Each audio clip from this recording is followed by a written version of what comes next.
Hi, Year 11. Welcome to Computer Science. I'm just going to talk to you today about what the course actually involves, the kind of career paths that it lends itself to, and we'll do a few taster activities to give you an idea of what to expect. So, when somebody says to you computer science, what is it you think of? I'm just going to give you a minute to think about that. Now, hopefully, some of you will have come up with some of these. I'm sure some of you have got gaming or problem solving, cybercrime, programming, the internet, hacking. Okay, there's lots and lots of things that we can associate computer science with.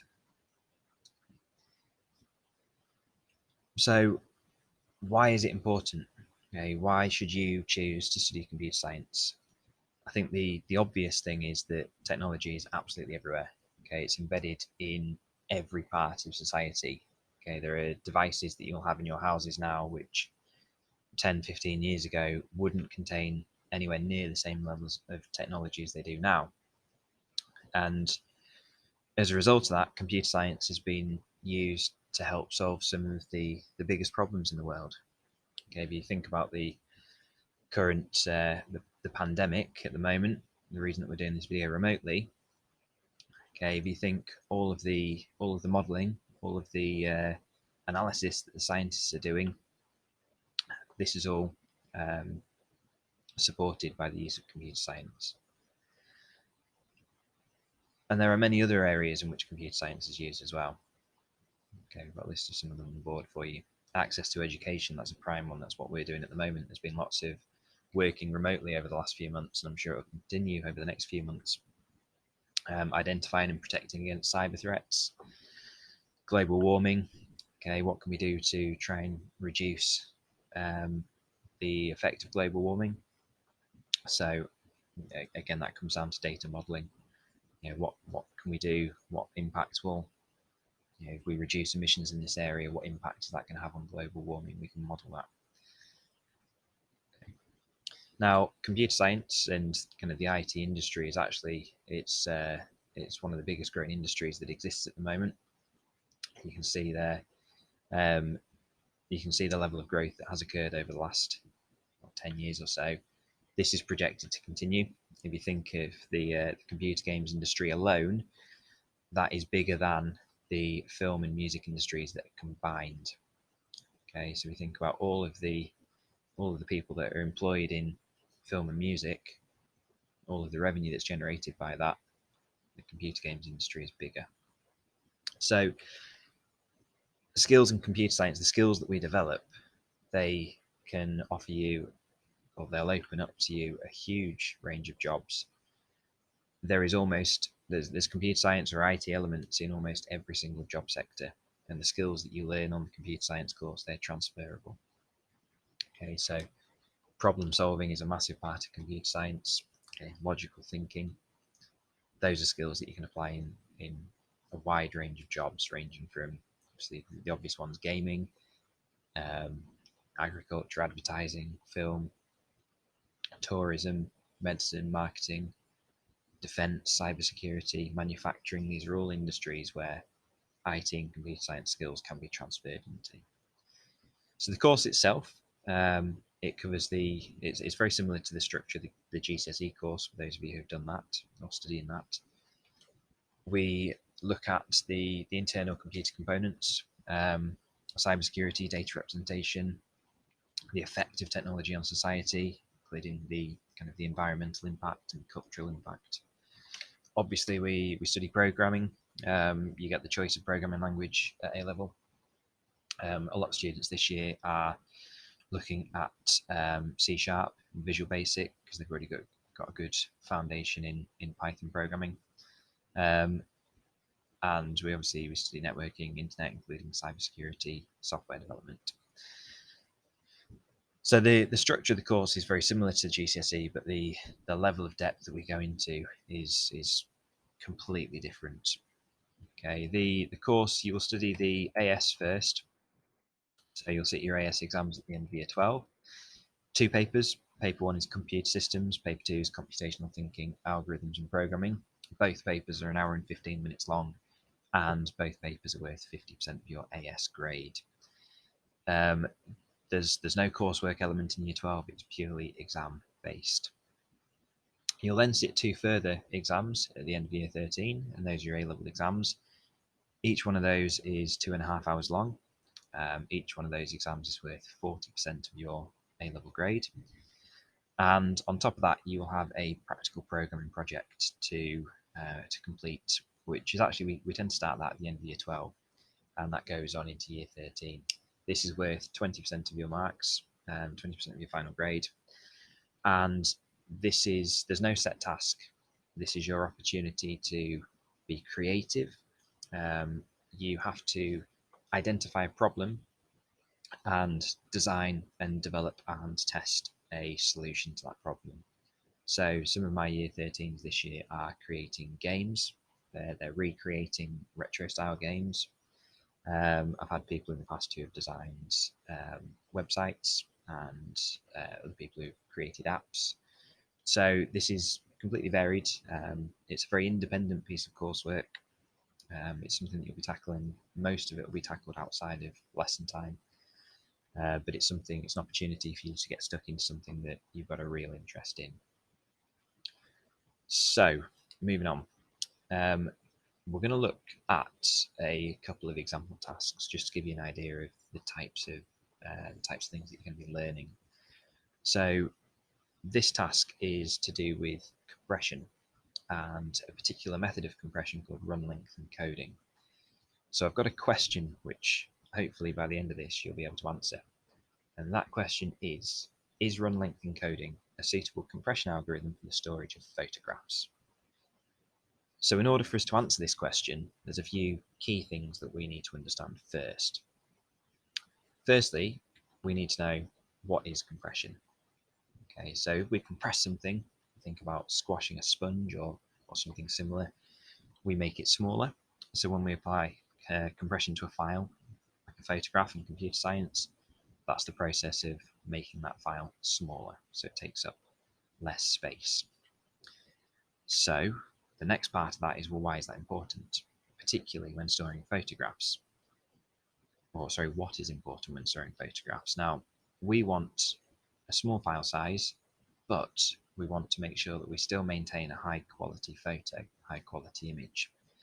We do that for a number of reasons. We can store more photos in the same amount of storage space, for example, on a mobile phone where you've got a relatively limited capacity. And it means that when we're transferring files, so if we're sending files over the internet or if we're downloading a file from the internet, it's going to take less time. So the only thing that we need to know in order for us to answer this question is, what is run length encoding? So you've all got a worksheet in front of you, hopefully, and on that worksheet you have got this icon of a spaceship, which could be used in a computer game to represent a player's life. Now we've got an image that's made up of a series of pixels, and each pixel in this image is either 1 or a 0, and a 1 represents a white pixel and a 0 represents a black pixel. Okay, so the data at the moment is stored in a stream of 0s and 1s. Okay, the file is currently 32 bytes. Okay, and I would like you to have a go at explaining how the file size has been calculated as 32 bytes. Okay, you're going to have to consider the number of bits that we're storing. And for those of you who are currently studying the GCSE, you should know that there are 8 bits in a byte. So have a go at this, please. If the teacher could pause the video for a couple of minutes while you do this.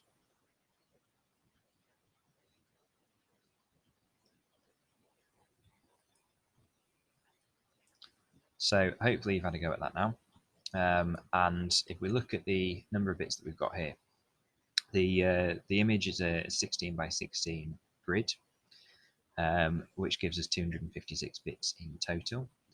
and each of these pixels is represented by a single 1 or a single 0. Okay, so all that we do is we divide 256 by 8, because there are 8 bits in a byte, and that gives us an answer of 32 bytes.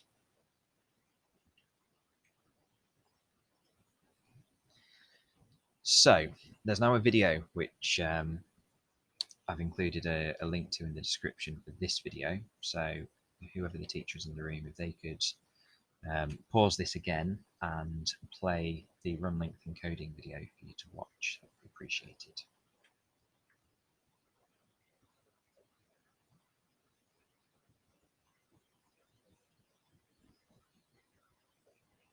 So hopefully that video has given you a bit of an introduction as to what run length encoding is and how it works.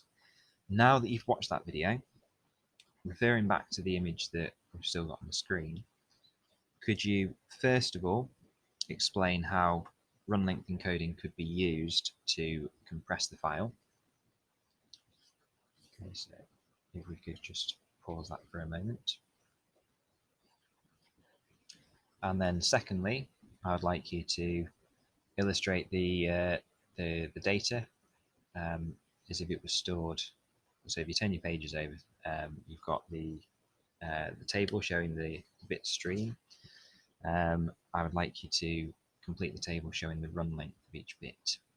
Okay, so if you look at how many ones we've got in that first run, you need to fill the bit run length in with that, and you need to repeat that until your table is full.